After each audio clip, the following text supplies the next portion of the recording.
Hey, I wanted to show you how you could do that effect completely impromptu and without any tape, because I think the tape is the weak point. You can't do it impromptu. You have to have a gimmick to deck. Also, when you're peeling apart the cards, there's that little popping noise that could give away the trick to somebody. So anyway, basically for this you need to know how to do a double lift. I don't know if you can already or not, but basically what you're doing is getting a pinky break underneath the top two cards. So you get a pinky break there. So what this allows you to do is lift up those two cards as one.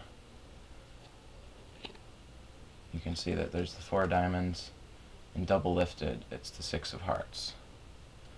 That can be an effect in and of itself, but that's another story. So instead of having the cards taped together, you can just do a double lift. So how this would work impromptu, you could borrow somebody's deck. You don't have to use your own deck.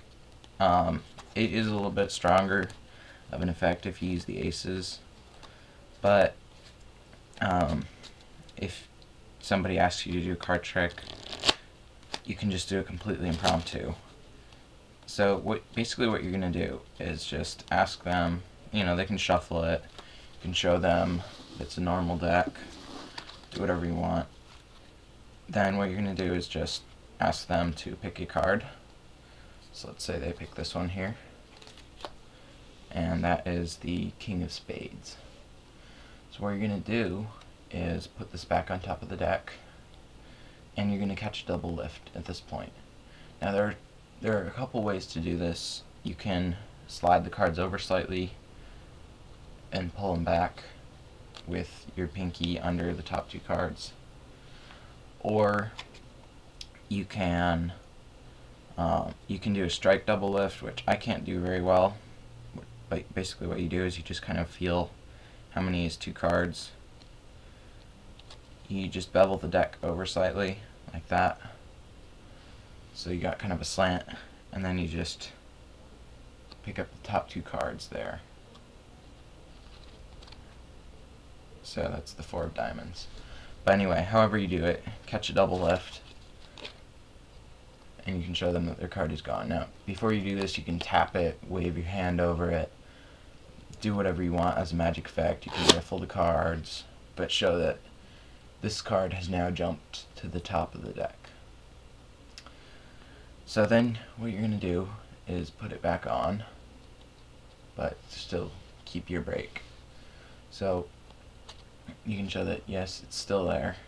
So what you're going to do is you're going to hold this card kind of carefully, because you don't want to accidentally slide and flash there are more than one cards there. So hold it in it doesn't have to be perfect. People are surprisingly unobservant, but just hold it with the 4 on top in this hand. So what you're going to do is flip over the deck and say, alright, let's find the other 4s. So you just search through here, say, here's the 4 of spades, and you can cut this to the back of the deck just to leave your hand open. So you're going to pull that card onto the 4 of diamonds. At this point, it's not so important that you don't flash, because they know there's more than one card already. So then you just keep searching through the deck, find here's the 4 of clubs, pull that on, keep looking, you can see that, here's the 4 of hearts.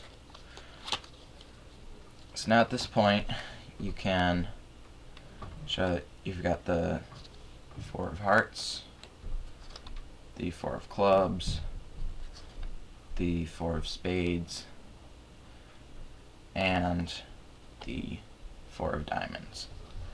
So you can turn this over. I wouldn't advise it because you probably can't see it in this camera, but there's a slight line showing that there are more than one card. And also it can be a little bit tricky to pick up. But so then you're going to pick this up, put it on top of this, and this, and this. then you're going to show that, you know, you can flip the cards, do whatever you want, show that, you know, it's best to have some kind of banter running, like these are my helpers and they're going to pull out the other card so you can like wave it over the deck or just kind of rub it against there or something. But then you can say, alright, they've done their work, they've found your card. So here's the 4 of spades, 4 of clubs, 4 of hearts, here's the 4 of diamonds, and their card. You can also, there are a couple other variants that I thought up. You can, let's say their card is the king of spades again, put it on top, get your double lift. Alright, or pinky break, sorry. So, you're going to lift it up, show this 3 of hearts, and you set that on top of the deck, and then you take the top card off, which they think is the 3 of hearts, it's really their card, and set it down. Then you need to be careful not to show that this is the 3 of hearts, because that would blow it, but you can, again, search through, find another 3.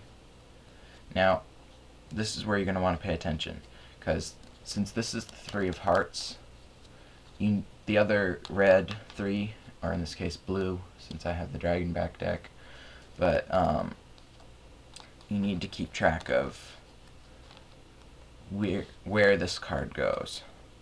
So basically what you're doing is you're setting up for an Elmsley count. If you don't know how to do that, I think I have a tutorial on my channel. There are lots of other tutorials out there, but I'll just give you a quick rundown on this video. So you're going to want to put this card over here. Or wait, hang on. We've got... Alright, you're going to want it over here, actually. Then you're going to keep looking through. You find, here's the 3 of spades. This one's going to go right in here.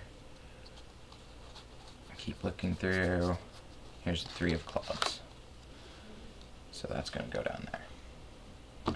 At this point you can set the deck aside. And now you're going to want to pay attention to how you stack these.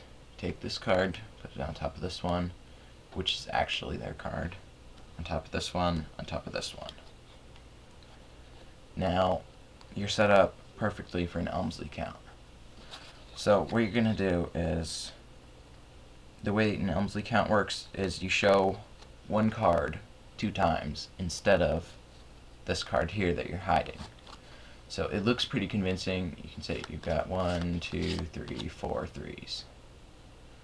That looks pretty convincing. So what you're really doing is you're pulling this card off into your left hand.